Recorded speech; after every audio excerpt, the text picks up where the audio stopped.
पवन सिंह और खेसारी लाल यादव से नाराज चल रही हैं अनुपमा यादव। नमस्कार, मैं किशन कुमार हूं।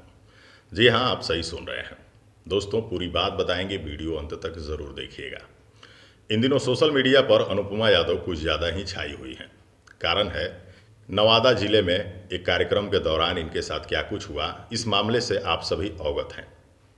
दोस्तों, वहां के मामले के बाद अनुपमा यादव तमाम बड़े चैनल पर इंटरव्यू देती नजर आ रही हैं, टीवी चैनलों पर दिखाई दे रही हैं और अपने वक्तव्य से, अपनी बातों से ज़्यादा चर्चा में आ गई हैं। पवन सिंह और खेसारी लाल यादव के नाम को जोड़कर सवाल जो है, जब पत्रकार ने इनसे पूछा तो ये कई तरह के जवाब देते नजर आई। इन्होंने कहा कि पवन सिंह और खेसारी लाल यादव के अलग अलग टीम हैं भोजपुरी इंडस्ट्री में, लेकिन मेरे मामले को लेकर के किसी ने कोई टीका टिप्पणी नहीं की है। जब मेरे साथ गलत हुआ तो सभी लोग चुप हैं। इनके अपने बहन बेटी के साथ अगर कुछ होता तब ये लोग कुछ बोलते। दोस्तों, कहीं ना कहीं अनुपमा यादव इस वजह से ही नाराज चल रही हैं और टीवी चैनलों पर इंटरव्यू दे रही हैं कि मेरे मामले में किसी कलाकार ने खुल करके क्यों नहीं बोला। कुछ लोगों का ये भी कहना है कि आखिर अनुपमा यादव इन कलाकारों की मुसीबत में कब खड़ी हुई हैं या इनके मामले को अपना मामला बना करके कब बोली हैं कि इनके लिए कलाकार खड़े हो जाएं। कुछ लोगों ने कमेंट बॉक्स में ये भी लिखा है कि अनुपमा यादव क्या पवन सिंह और खेसारी से पूछकर स्टेज शो बुक करती हैं? क्या उस पैसे का हिस्सा उनको जाता है?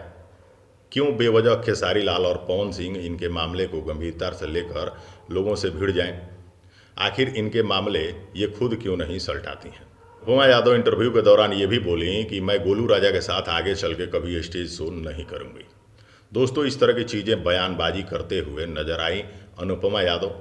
दोस्तों, इस तरह की बयानबाजी करते अनुपमा यादव टीवी चैनलों पे दिख रही हैं। जी हाँ, पवन सिंह और खेसारी लाल यादव का नाम लेकर ये सीधे सीधे कह रही हैं कि दो टीम है इंडस्ट्री में, ये लोग अब मुझे काम नहीं देते, ये मुझे गवाते नहीं हैं। बहुत सारा हिट हुआ है, लेकिन अभी जो है मेरे साथ किसी के भी गाने नहीं आ रहे हैं। दोस्तों, इसमें कोई दो राय नहीं है।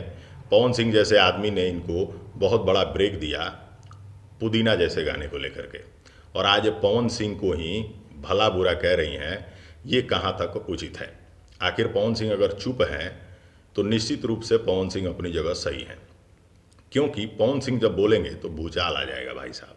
क्योंकि पवन सिंह के पास ऐसे ही अपने बहुत सारे मामले पड़े हुए हैं। खुद ही पवन सिंह परेशान रहते हैं कई सारे मामलों को लेकर। पत्नी से विवाद चल रहा है, गानों को हिट कराना है, फिल्मों को चलाना है, फिल्म के सेट पे समय से पहुंचना है, गाने बनाने हैं, बहुत सारे काम हैं। क्या इन सब के बीच में पवन सिंह को ये सब करना चाहिए? खेसारी लाल के साथ भी कभी कोई मामला हो जाता है तो पवन सिंह जल्दी लाइव नहीं आते हैं। क्या इन छोटे मोटे चीज़ों को लेकर पवन सिंह लाइव आके इनके लिए समर्थन में लोगों से भिड़ जाएं तब जाके उचित होगा, या फिर खेसारी लाल यादव आकर एकदम कोहराम मचा दें तब उचित होगा? आप सबको जो भी लगता है कमेंट करके बताइए। क्या पवन सिंह और खेसारी लाल जैसे कलाकारों को इस मामले में पड़ना चाहिए? ज़रूर बताइएगा कमेंट सेक्शन में, और इस वीडियो को शेयर करते जाइएगा। फिलहाल हमें दीजिए इजाज़त। नमस्कार।